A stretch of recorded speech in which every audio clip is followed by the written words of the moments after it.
غم کو بانٹنے والی ہوتی ہے. کہتے ہیں میت پہ رونق نہیں ہوتی ہے اگر بچیاں بیٹیاں نہ ہوں اس باپ کو رونے کے لیے. رونق ہوتی ہیں بچیاں میت کی، یعنی دکھ درد میں بچیاں بیٹیاں گھر کی خواتین کام آتی ہیں. مددگار کیسے؟ وہ ایک بڑا اچھا واقعہ میں پڑھ رہا تھا جو رسول کی اس حدیث کو بہت اچھی طرح سمجھا دے گا کہ ایک شخص کا انتقال ہوا. کوئی آیا شخص اجنبی اور کہنے لگا کہ اس شخص کا والی وارث کون ہے؟ لوگوں نے پوچھا کیوں؟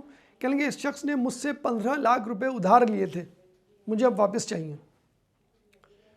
اچھا، اس کا لڑکا جو ہے یا اس کے لڑکے جو ہیں وہ سامنے کھڑے ہوئے تھے اور انہوں نے خاموشی سادھ لی اور اپنا تعارف نہیں کروایا اور اپنے آپ کو وارث قرار نہیں دیا کہ ہمیں یہ 15 لاکھ روپے دینے پڑ جائیں گے. اندر سے ایک بچی کی آواز آئی، ایک لڑکی کی آواز آئی کہ میں ہوں اس کی وارثہ، میں آپ کے 15 لاکھ واپس کر دوں گی.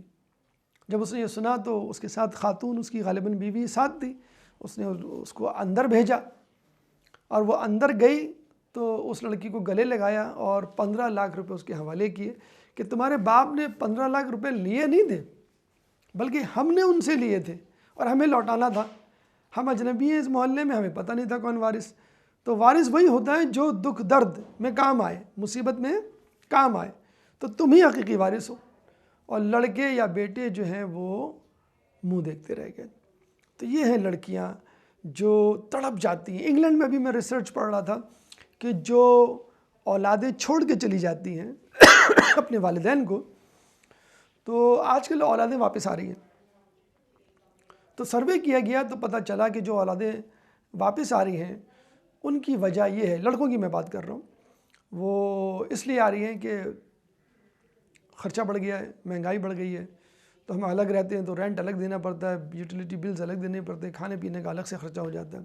ایک افسوسناک بات کہ اگر اپنے ماں باپ یا دادا دادی کے پاس واپس پلٹ رہے ہیں تو فائنینشیل ایشو کی وجہ سے.